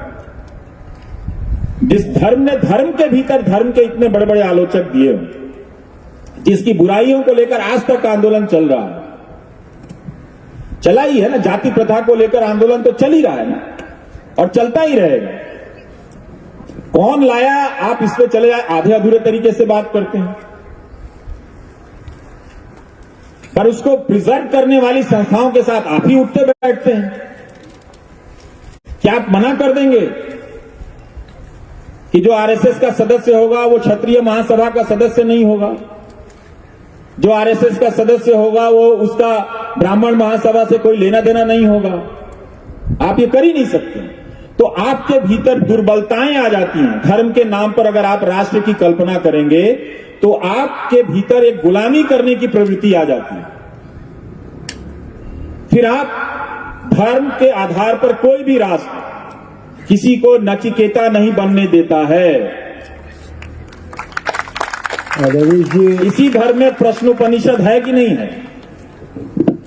है ना? लेकिन आज आप प्रश्न कर दीजिए तो आपको देशद्रोही कहा जाता है। आप प्रश्न ना कर सके चैनल खरीद लिया जाता है। आप प्रश्न ना कर सके 8 साल से प्रेस कॉन्फ्रेंस में नहीं आते हैं। आपको लगे कि आप प्रश्न कर सकते हैं आपके सामने, तो किसी एक्टर को कनाडा से ले आते हैं। तो कम से कम आप प्रश्नोपनिषद के प्रति भी ईमानदार नहीं। तो धर्म के आधार पर राष्ट्र की कोई भी कल्पना बेईमानों को बेईमानी से बचाने की संकल्पना है। इसीलिए सेकुलर राष्ट्र बहुत जरूरी है, जहां हम धर्म को लेकर निजी क्षेत्र में बहस करें, निजी जीवन में आचरण करें। धर्म ने इस देश को बहुत सारी चीजें दी हैं, नैतिक बल दिया है, नैतिक मान्यताएं दी हैं, बुराइयां भी दी हैं, पर मिला है। उसके संबल से बहुत लोग जीवन जीते हैं और ताकत पाते हैं, अपने बुरे वक्त को काटते हैं। तो अच्छी बात है, उनके जीवन का ये संबल है। मगर नागरिक जीवन का संबल संविधान की किताब हो तो इससे बेहतर कुछ नहीं हो सकता। बहुत आपने स्पष्टता से धर्म आधारित समाज कैसा बनेगा, धर्म आधारित राजनीति कैसी होगी, और जो अभी की दुर्दशा है उसमें धर्म की आड़ लेकर के अनैतिकता को, अपराध को, झूठ को बढ़ावा दिया जा रहा है। एक तरह से प्रश्न मुक्त भारत बनाने की बात हो रही है। और सवाल तो वहीं नहीं पूछे जाते हैं जहां तानाशाही होती है। तो तानाशाही और मौजूदा नई पीढ़ी में बिल्कुल उल्टा रिश्ता है। कई सवाल आए हैं मीडिया के बारे में, मीडिया के सामाजिक गठन से लेकर के आपके अपने निजी यात्रा के बारे में। उसमें से एक जो रिप्रेजेंटेटिव लगता है मैं पढ़ देता हूं कि Shri Ravish Kumar sir, we have been watching you for so long and we really appreciate your decision of resigning the new channel of NDTV.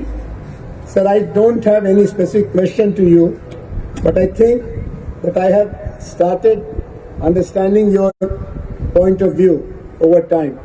But sir, would request you to describe your mental state and condition before resigning, as well as how do you look at the present national situation? Bottom line here, Ravi ji, how do you look or see India in upcoming 10 years?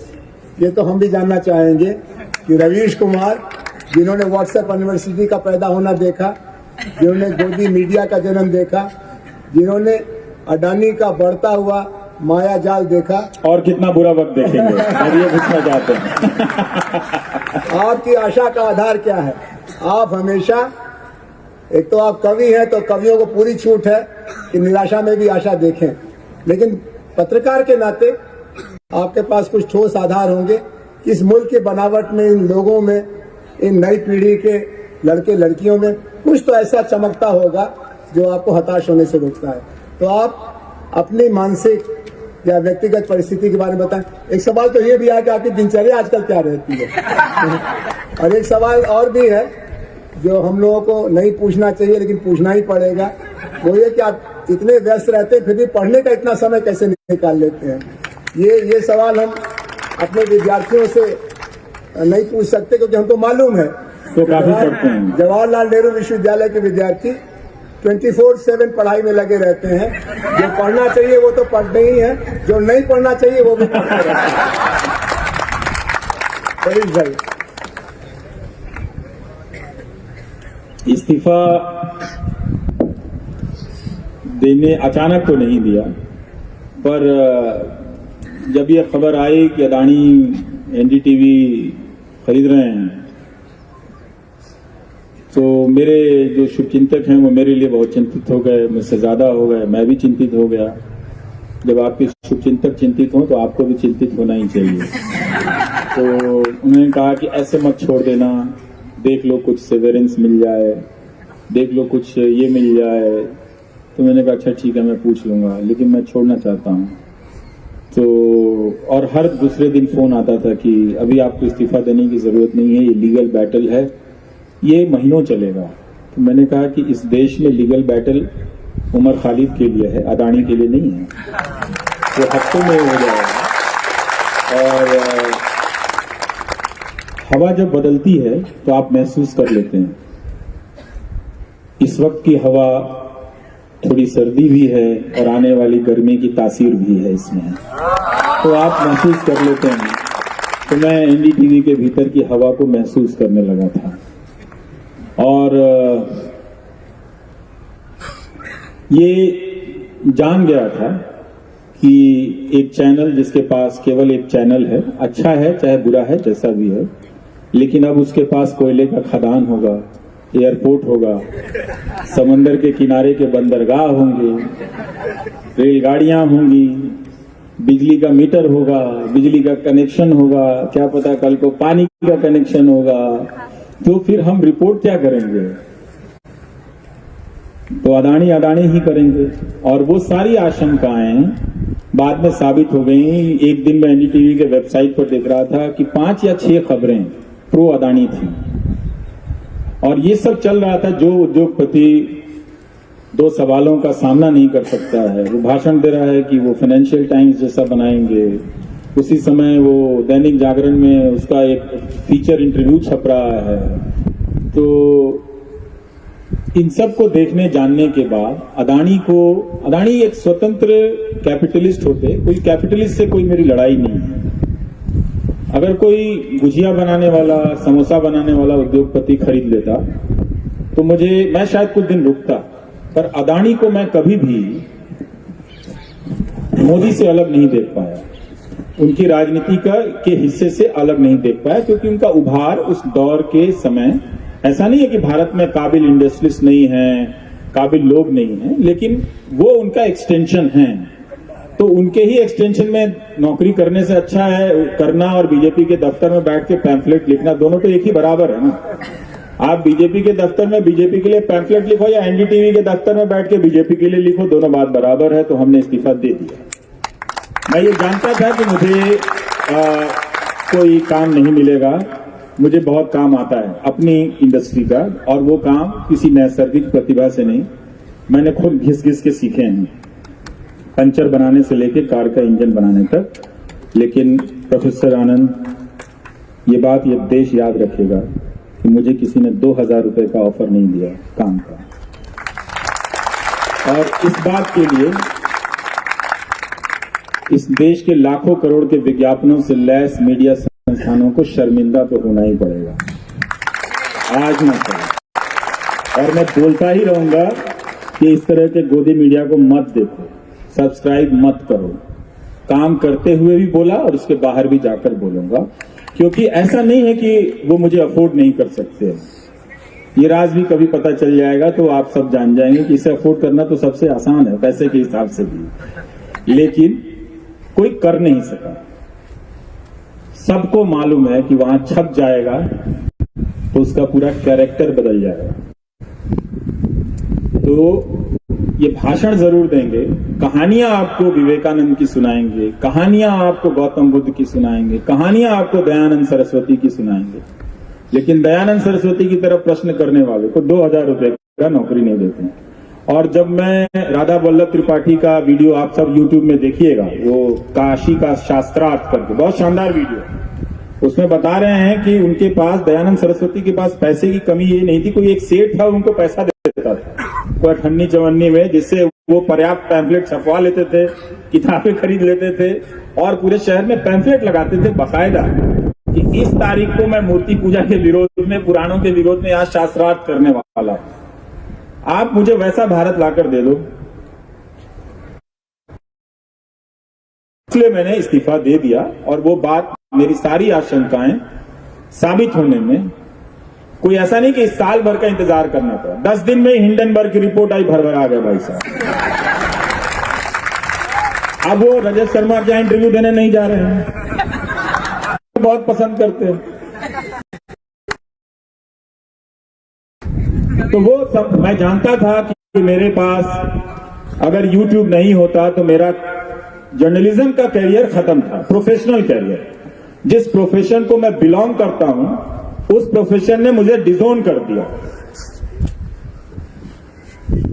कर सकता है आप, ठीक है, आप प्रधानमंत्री मोदी के कुछ काम से खुश हैं, उन्हें सपोर्ट कर सकते हैं, फेयर डील है। पॉलिटिक्स में तमाम तरह के विकल्पों को देख के किसी को सपोर्ट करते हैं। इस मीडिया को देखकर जो किसी लायक नहीं है, दुनिया के किसी देश में छोड़िए, अपने गांव में इसको डिफेंड नहीं कर सकते आप, इस गोदी मीडिया को, अपने गांव में नहीं। इस मीडिया को लेकर भी कोई नहीं बोल रहा। तो ये जानते हुए भी इस्तीफा दे दिया तो जरूर भावनात्मक रूप से। मुझे उसके पहले कई लोग मिल रहे थे। 2 घटनाएं हैं। एक हमारे साथी मित्र ने लिखा कि हम सब जानते हैं कि आपको बहुत दबाव आ रहा होगा कि आप वहां बने रहें क्योंकि वो स्पेस चला जाएगा, लेकिन अगर हमें ये पता चल जाएगा कि इस बात के लिए आपने इतना घुट-घुट कर जिया है और इतनी तकलीफ उठाई है उस न्यूज फ्लोर में, तो हम बर्दाश्त नहीं कर पाएंगे। और एक महिला ने कहा, मुझे कहीं पूजा में मिल गई थी तो वो रोने लगी, तब मैंने काफी छुट्टियां ले रखी थी, तो उन्होंने कहा कि रोने लगी, तो मैं उनका, तुम्हें बड़ी चिंता हो रही है, ये लोग तो तुम्हें छोड़ेगा नहीं, कैसे क्या करोगे, ये करोगे। तो मैंने कहा नहीं आप चिंता मत कीजिए, मेरे पास, मैंने अपनी सेविंग्स ठीक रखी है, मैं खर्चे भी बहुत संभाल के करता हूँ, तो इतनी जल्दी तो कुछ नहीं होगा, 1 आध साल में काम चला लूंगा। तो उन्होंने कहा कि एक बात कहनी है, और कहते कहते अपनी वो चूड़ी निकालने लगी कि समझौता मत करना। तो मैंने कहा आप कंडम रखो, बोले कि ये ले लो तुम, मुझे इसकी जरूरत नहीं। ये पता चल जाएगा ना, ये दुख हम बर्दाश्त नहीं कर पाएंगे। मैंने कहा अच्छा आपको इतना फर्क पड़ता है, इस्तीफा दे दूं? मैंने कहा हाँ दे देना। ये इस्तीफा देने से 1 महीने पहले की बात। तो मैं कई लोगों से टेस्ट कर रहा था, छठ में गांव गया तो लोग जो मिलने आए, 1000 के करीब लोग आए थे मिलने के लिए, तो मैं उन सब से कहता था कि लोग पूछते थे कि अब क्या हुई था, तो मैं कहता था कि क्या करें बताओ। तो कुछ लोग कहते थे कि नहीं नौकरी मत छोड़ना, फिर कोई निकाल देगा। तो मैं ज्यादातर लोगों से, यंग लोगों से पूछता था कि यार मन कर रहा है कि नौकरी छोड़ दें, तो कहता था हाँ भैया छोड़ दीजिएगा। ये छोड़िए इसका अडानी फदानी का नौकरी करके क्या करेंगे, चल आइएगा यहाँ गांव में हम लोग यूट्यूब चलाएंगे।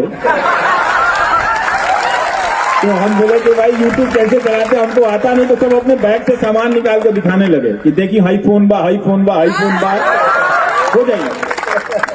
और उन लोगों ने कुछ दिनों तक मदद भी की कि लाइए हम आपका थंबनेल बना देते हैं, वीडियो एडिट कर देते हैं। उन लड़कों ने कहा कि आप यूट्यूबर बन जाइएगा, हम लोग के साथ रहिएगा, मोटरसाइकिल से घूमिएगा, लेकिन उसकी नौकरी मत कीजिएगा। तो हमने छोड़ दिया था। अभी जैसा मैंने आपसे बताया कि बहुत कुछ सवाल मीडिया के भविष्य के बारे में है और देश के भविष्य के बारे में है। तो वो जो अगले 10 साल का सिनेरियो है, हम लोगों को सबको मालूम है कि रवि जी ज्योतिषी नहीं है और उनको जो कहना है उसका आधार रहता है, तभी वो कहते हैं, नहीं तो वो अनुमान पर बातें नहीं करते हैं। गब्बाज पत्रकार ये नहीं रहे हैं, तो इसलिए वो वाला सवाल तो सामने रहेगा ही। दूसरा ये था कि कई विद्यार्थी यहाँ खासतौर पर जेएनयू के, जामिया के, Indian institute of mass communication के आए हुए हैं, वो कह रहे हैं कि हम लोग जो पढ़ाई पढ़ रहे हैं इसके बाद सच के साथ जीने का रास्ता संकरा होता जा रहा है। हमें अपनी मर्यादा, अपनी मान्यता और अपने भविष्य के साथ कैसे एक ऐसा सिलसिला बनाएं कि हम अपनी बात भी कह सकें, सम्मान भी रह सके और भविष्य भी बन सके। तो मीडिया में सच के साथ खड़े रहने का आज संकट है जो आपके इस्तीफे से जाहिर होता है। क्या मीडिया सचमुच आगे के लिए अवसरवादियों का, समझौतावादियों का ही क्षेत्र रहेगा या मर्यादा के साथ, सच के साथ भी पत्रकारिता की जा सकेगी? ये एक जायज चिंता की बात है जो नौजवान पत्रकारिता की पढ़ाई पढ़ रहे हैं। मुझे लगता है कि किसी भी अच्छे रिपोर्टर को, चाहे वो नेचुरल रूप से टैलेंटेड हो या फिर जॉब फ्लोर पे वो ट्रेनिंग लेता हो, उसके बनने में, अच्छा रिपोर्टर बनने में कम से कम 5 साल और अच्छा हो कि उसे 10 साल मिले।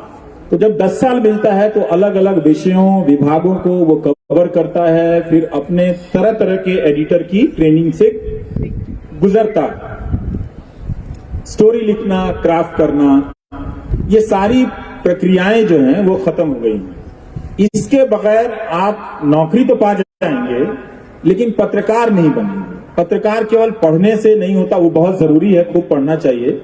जब आप जॉब के फ्लोर पर आते हैं तो बहुत तरह के ट्रेनिंग से गुजरते हैं। तो मुझे नहीं लगता कि आने वाले 10 साल में ऐसे हालात पैदा होंगे, क्योंकि इस वक्त जो मानव संसाधन है पत्रकारिता के भीतर, पत्रकारिता के जो बड़े इंस्टीट्यूशंस हैं, जो चैनल हैं, जो अखबार हैं, उसमें रिपोर्टर बनने की संभावना खत्म कर दी गई है। तो वही लोग उनकी अगली पिछली पीढ़ी होंगे, वही उनके एडिटर होंगे। तो जो खुद पत्रकार नहीं बन पाया, इन 10-12 सालों में, आने वाले 5-6 साल और मिला लीजिए, तो वो एक चाटुकारिता, प्रोपेगेंडा करते करते एडिटर बना है। वो अपने अंदर कभी भी किसी पत्रकार को पनपने नहीं देगा। तो प्रोफेशनल कैरियर की संभावना वहां खत्म हो जाती है जहां आपको नौकरी मिलनी है, जहां आपको प्रमोशन मिलना है, असिस्टेंट एडिटर से एडिटर होना है, ग्रुप एडिटर होना है, या बहुत सारी चीजें होनी है, तो वो खत्म हो जाता है। जो मार्जिन पे चीजें हैं, जैसे वायर है, स्क्रोल है, न्यूज लॉन्ड्री है, ऑल्ट न्यूज है, ये सारी संस्थाएं हैं, पर ये सब मार्जिन की हैं। अगर वहां उनके पास वो प्लेयर है, गोदी मीडिया बहुत बड़ा प्लेयर है, जो दर्शकों का संसार है, जो ह्यूमन रिसोर्स की जो तादाद है वहां पे, उसके अनुपात में ये बहुत छोटा है। और जिस अनुपात में इसे विषय बनाकर एक उभरते हुए रोजगार के क्षेत्र में देखा गया, तभी तो हर विश्वविद्यालय में, हर कॉलेज में मीडिया की पढ़ाई शुरू हुई। वाकई में इसमें काफी विस्तार था, अच्छी नौकरियां बन सकती थी।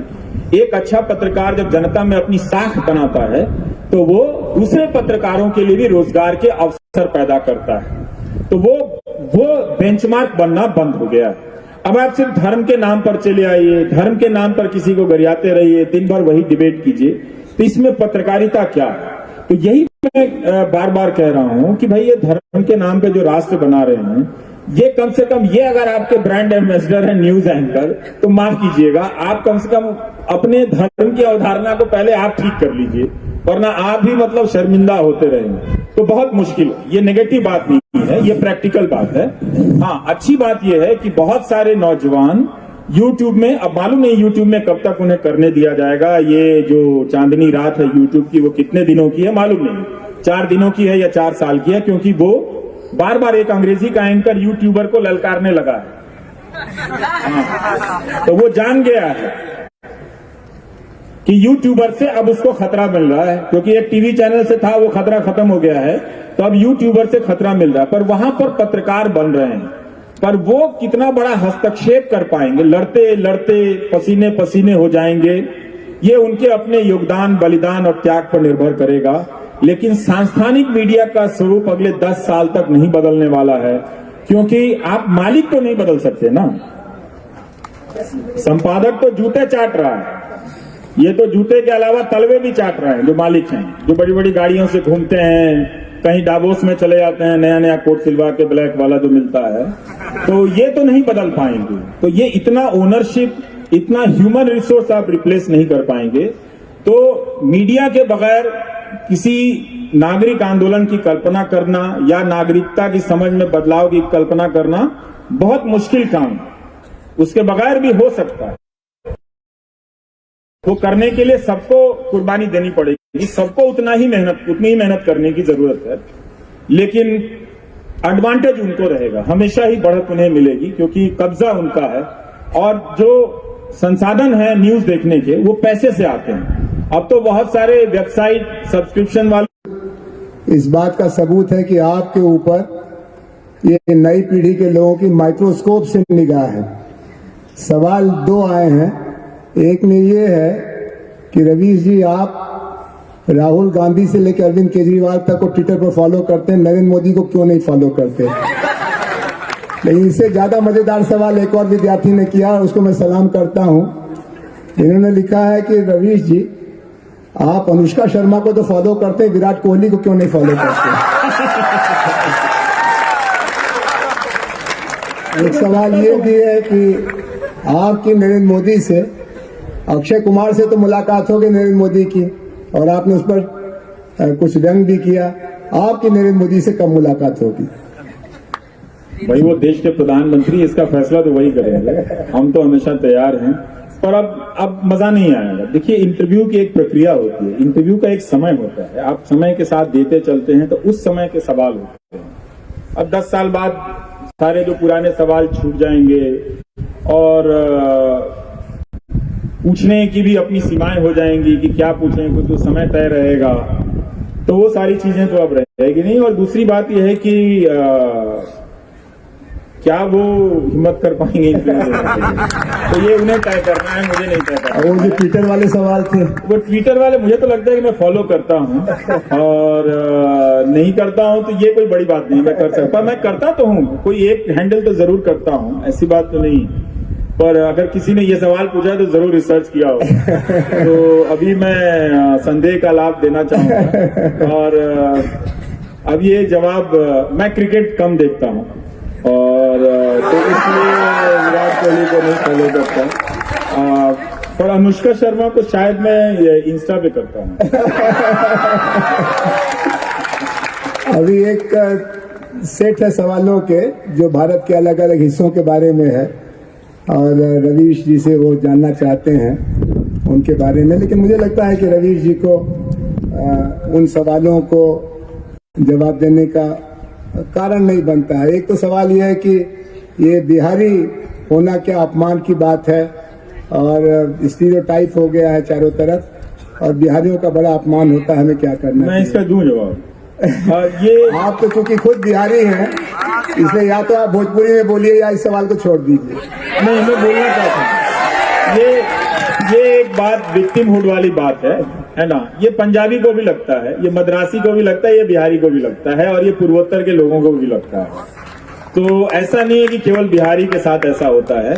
ये इसलिए होता है कि हम सब अपने अपने व्यवहार में इतने असंवेदनशील हैं, अपने मुहावरों की बनावट और उसके चुनाव में इतने असंवेदनशील हैं कि हमें पता नहीं होता। हमें तब पता चलता है जब हमारे साथ कोई करता है, तब हमें लगता है कि बिहारी के साथ ऐसा क्यों होता है। लेकिन फिर क्या बिहारी चेक करता है कि वो मद्रासी के साथ क्या कर रहा है? क्या बिहारी चेक करता है कि वो पंजाबी के बारे में क्या बोलता है? क्या बिहारी चेक करता है कि वो बंगाली के बारे में क्या बोलता है? यही बात है कि हम सब एक दूसरे को संदेह की निगाह से देखते हैं। हाँ, चुटकुला सहने के मामले में आप पंजाबी लोगों का कोई मुकाबला नहीं है। जितना लतीफा सिख लोगों को बनाया गया और जितना उन्होंने लतीफे के स्पिरिट में लिया, वो सही मामले में डेमोक्रेटिक लोग हैं कि उन्होंने इसका बुरा नहीं माना, बल्कि सिख ही सिख के लतीफे सुनाते रहते हैं। पर वो ये बात जानते हैं कि ये लतीफा। लेकिन हाँ, अगर आप पंजाब से आ रहे किसानों को आप खालिस्तानी कह दें, आतंकवादी कह दें, तो वो ये भी जानते हैं कि ये लतीफा नहीं है। वो ये जानते हैं कि आ कहां से रहा है। तो एक बार जब नफरत करने की सोच आपके भीतर आ जाए, वो है हम सबके भीतर बनाई गई है, चाहे हम किसी जाति के नाम पे कर लें या प्रांत के नाम पे कर लें या धर्म के नाम पे कर लें, वही अलग अलग तरीके से हमारी जुबान पर आती रहती है। तो ऐसा तो मुझे नहीं लगता कि कोई बिहारी के खिलाफ सोचकर वो बना रहा हो। वही आदमी जो बिहारी को ऐसा बोल रहा होता, मुमकिन है वो पंजाबी के बारे में भी ऐसा बोल रहा हो। तो हम सब प्रीडेटर हैं एक दूसरे को, और हम सब एक दूसरे के कॉन्टेक्स्ट में विक्टिमहुड भी प्ले करते हैं। तो इससे ज्यादा दुखी होने की बात नहीं है। आप देखिए कि किस बात पे किसी ने क्या कहा है, मतलब, और ये भी थोड़ा ज्यादा है कि एक बिहारी सब पे भारी, तो ये भी ठीक नहीं है।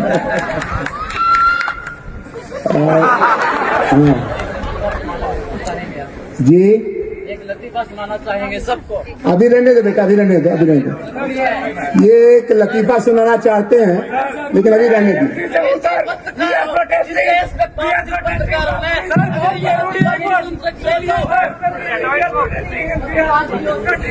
साथियों, आवाज दो, आवाज दो, आवाज दो। साथियों, एक सवाल ये भी था, ये एक दो नौजवान हैं जो कोई लतीफा सुनाना चाहते हैं, लेकिन फिर चिल्लाने लगे।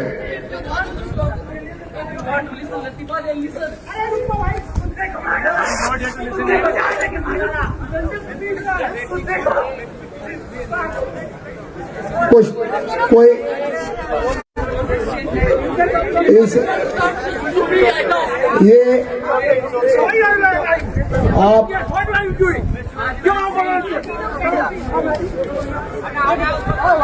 नहीं कोई लतीफा सुनाना चाहते हैं, कोई और कारण है, कोई और कारण।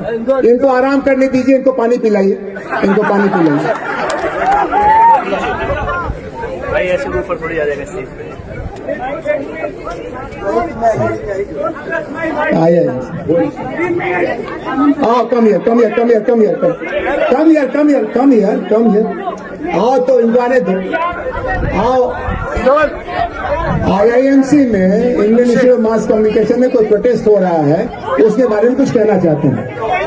रुक जाइए, रुक जाइए, रुक जाइए। चलो, कम कम।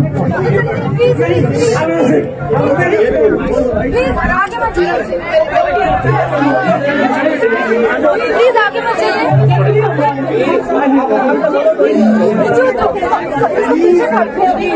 प्लीज आगे मत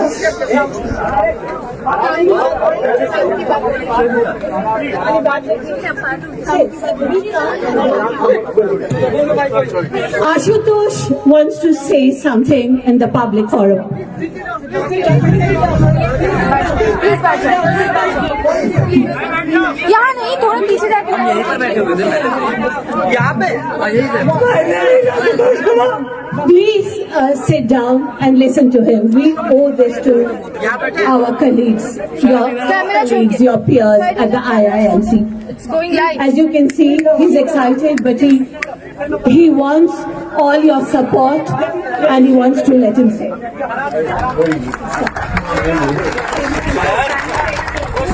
मेरा नाम आशुतोष कुमार है। इतना डरपोक कैसे हो गया? मैं भारतीय जनसंचार संस्थान में हिंदी पत्रकारिता विभाग का छात्र हूँ। मैं जब से मेरा एडमिशन आईएमसी में हुआ, the first day I visited to IMC was 19 December. तब से मैंने महसूस किया कि मेरी कक्षाओं में लगातार अतार्किक,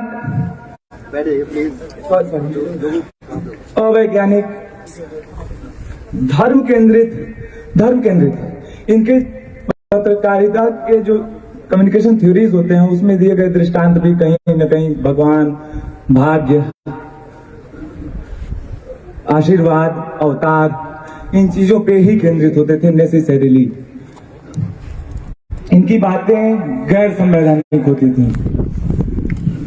इनकी कक्षाओं में शिक्षक आके पढ़ाते थे कि सिद्दीकी कब्बन पत्रकार नहीं है, वो आतंकवादी है। मैं ये बात ऐसे नहीं बोल रहा हूं, मेरे पास इन सारी चीजों के दस्तावेज हैं, मुझे बचा लो।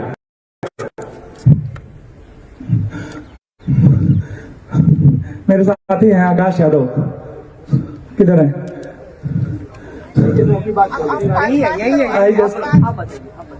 तो कक्षा में ये माहौल मैंने कम से कम 3-4 दिन तक ऑब्जर्व किया और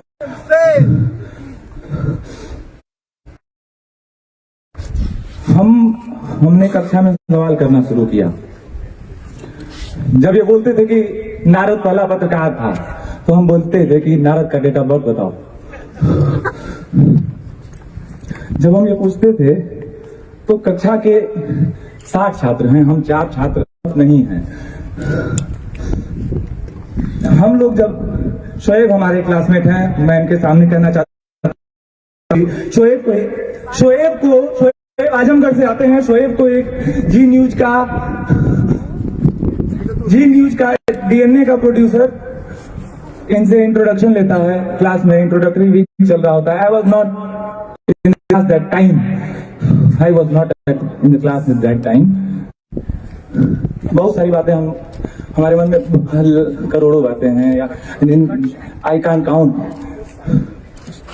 नहीं, please people will not get me completely. I have to convey my full message. I need के राकेश उपाध्याय हमारे विभाग के हेड हैं, उनके सामने उनकी आंखों के सामने हमें कक्षा में ऐसे उंगली दिखाती है। I am sorry to show all you people this. वही लड़की जो हमें माओवादी बोलती है, कक्षा में एक दिन दूसरे दिन उंगली दिखाती है, वही लड़की नहीं, दे आर वो उनको संरक्षण है। इन सारे छात्रों को कोई साईं बाबा का एक फाउंडेशन है, उससे राकेश उपाध्याय फंडिंग दिलवाते हैं। 32 छात्रों को 20-20 हजार रुपए देकर इन्होंने गुन्स क्रिएट किए हुए हैं, जो कक्षा में इनकी असंवैधानिक और तार्किक संविधान विरोधी बातों को लगातार संरक्षण देते रहते हैं और सवाल करने वाले छात्रों पर लगातार हमला करते हैं। 12 तारीख को 12 जनवरी या फरवरी, नहीं, let me complete. I am just completing.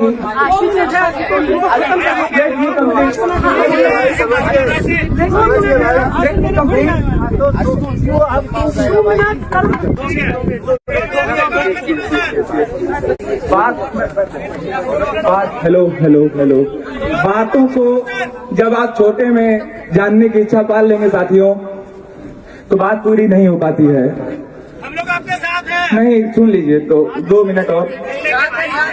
कक्षा में जब हम लोग इन सारे सवालों को 12 तारीख को हमारे कक्षा में हमारे कोर्स में हिंदी विभाग के head, ma'am please I am requesting you people.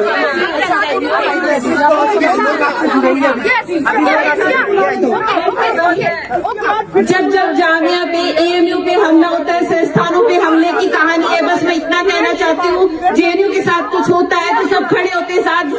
पत्रकारिता संस्थान जहाँ से पत्रकार मैन्युफैक्चर किए जाते हैं, उनके हम 4 छात्रों को निकालने की पूरी साजिश है। मैं जेएनयू की अपील करती हूँ, हमारी एक दीवार है, हमारे साथ खड़े हुए, बस यही मैसेज है।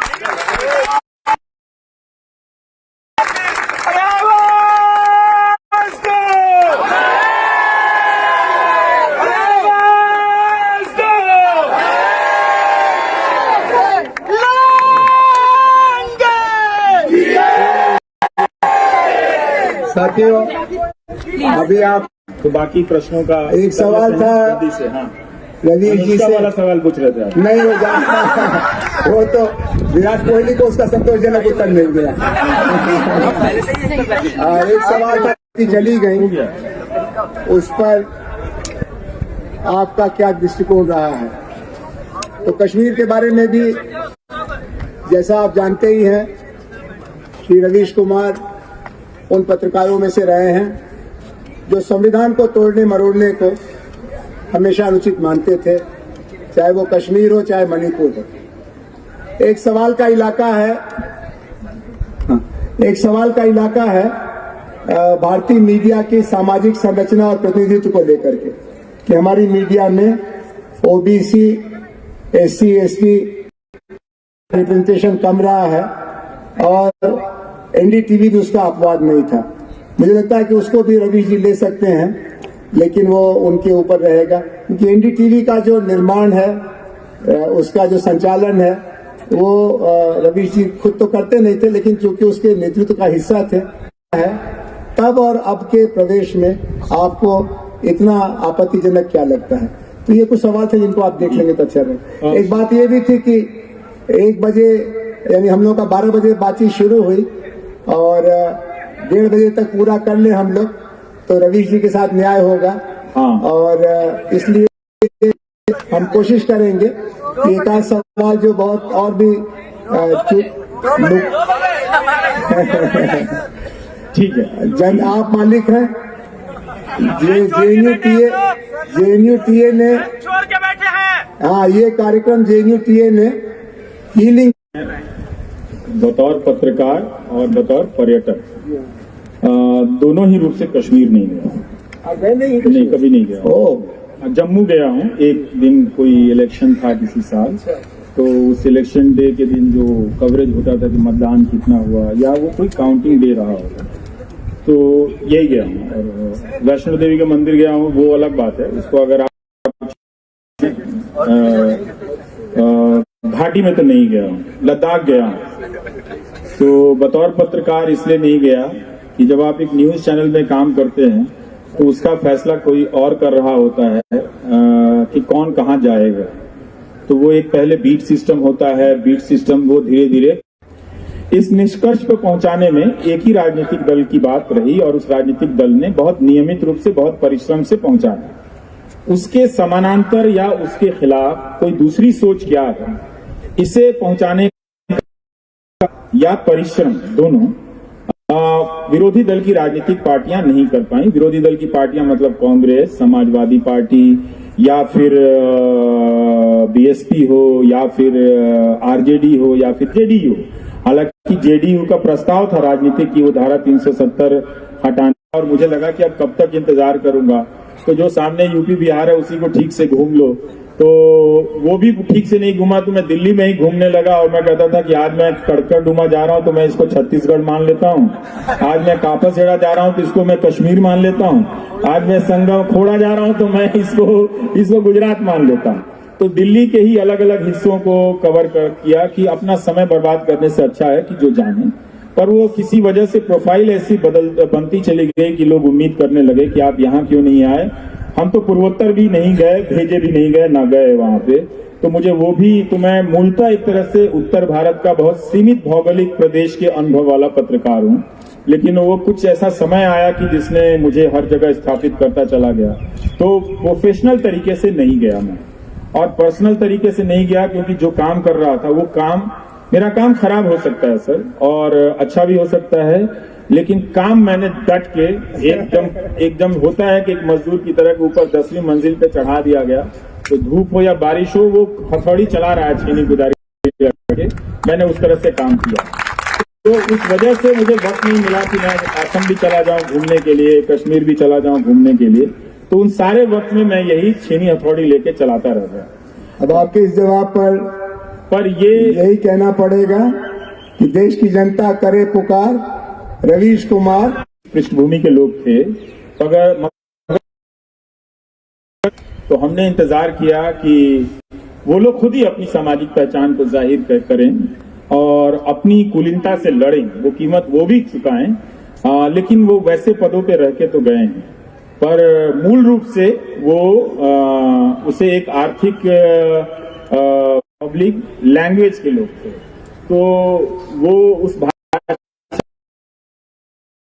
जाते थे एलिट होने के लिए और बड़े बड़े परिवारों से आते थे, तो उस वजह से तो आप क्वालिफाई कर ही जाते थे।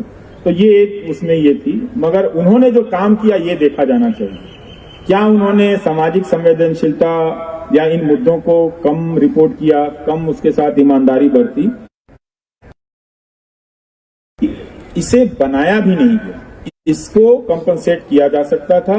आप इतने सारे खराब लोगों को भर्ती कर सकते थे। तो अगर आप ये कहें कि प्रतिभाशाली लोग नहीं मिल रहे हैं, तो कौन सा आपने बहुत शानदार लोगों को भर्ती किया है? तो आप इनमें से भी खराब लोगों को भर्ती कर लेते थे। इन्हीं में से किसी पब्लिक सेक्टर हो जाने से रिजर्वेशन खत्म हो गया, सरकारी नौकरियों में रिजर्वेशन खत्म हो गया। अब आप अदानी के चैनल में आप सामाजिक मुद्दों को, वैसे सामाजिक मुद्दों को जो सरकार के खिलाफ जा सकते हैं, प्रश्नों को, जिस तरह से ये सामाजिक धारा है जिसे आप बानसेफ कहते हैं, जिसे आप बहुजन मूवमेंट कहते हैं, पर वो तो हुई नहीं। उस तरह से बहुत तरह के भाषाई गुट देखेंगे, इलाकाई गुट देखेंगे, तो इस तरह से मीडिया में अलग अलग जगहों पर बने हुए हैं। तो वो डाइवर्सिटी मीडिया में तो डेफिनेटली नहीं है, ना तो लैंग्वेज के हिसाब से, ना आप रीजन के हिसाब से देखें, और निश्चित रूप से SC किया जाता है, वो अब इसके आदी नहीं है और उनको सपोर्ट कम मिलता है उन लोगों का, वो मगर वो उस तबके से जोखिम लेना शुरू कर रहे हैं। आपको अनुसूचित जाति के विद्वान मिल जाएंगे तमाम तरह के ऐसे मौकों पर टीवी में पैनलिस्ट बनाने के लिए, विद्वान भी नहीं मिलते हैं, या फिर लाए भी नहीं जाते हैं, या फिर उनसे जुड़े हुए मुद्दों पर बहस ही नहीं होती है कि लाने की परिस्थिति पैदा हो। ये तीनों चीजें वहां पर तो हैं, ये तो इसमें डालने की क्या बात। आपने ये जो 10% भारत है अनुसूचित जनजाति वाला, मेरे टीचर ने कहा, तो वो टीचर ने इसलिए कहा कि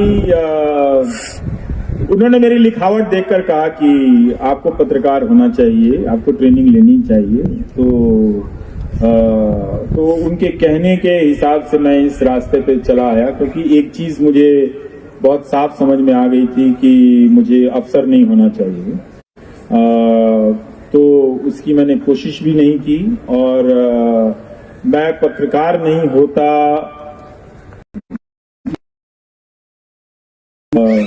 लेकिन नहीं होता तो बहुत मुश्किल है, तो खेती कर रहा होता। और उनको मालूम है आप क्या होते हैं। किसी प्राकृतिक या प्रतिभा से लैस व्यक्ति नहीं हूँ कि मुझ में और कोई गुण नहीं है। तो बोलने, देखने, समझने, लिखने के गुण हैं, और उस गुण एलीट लोग हैं, लेकिन आए अलग अलग गरीब इलाकों से हैं। जेएनयू में बहुत सारे गरीब पृष्ठभूमि के लोग हैं। अगर जेएनयू नहीं होता तो उन्हें जिंदगी में या उस समाज ऐसी यूनिवर्सिटी देखने का सपना पूरा नहीं होता।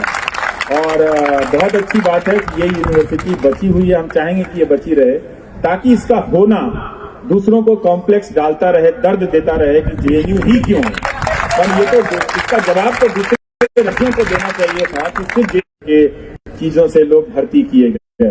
तो ये कमजोरियां हमारी सार्वभौमिक हैं, सभी राजनीतिक दलों से संबंधित हैं। अगर हम अपने सपनों को पूरा करना चाहते हैं तो इसके प्रति थोड़ा ईमानदार। जेएनयू पर हमला हो रहा था, तो इसके जवाब में आपने अपने राज्य में कोई जेएनयू क्यों नहीं बना दिया?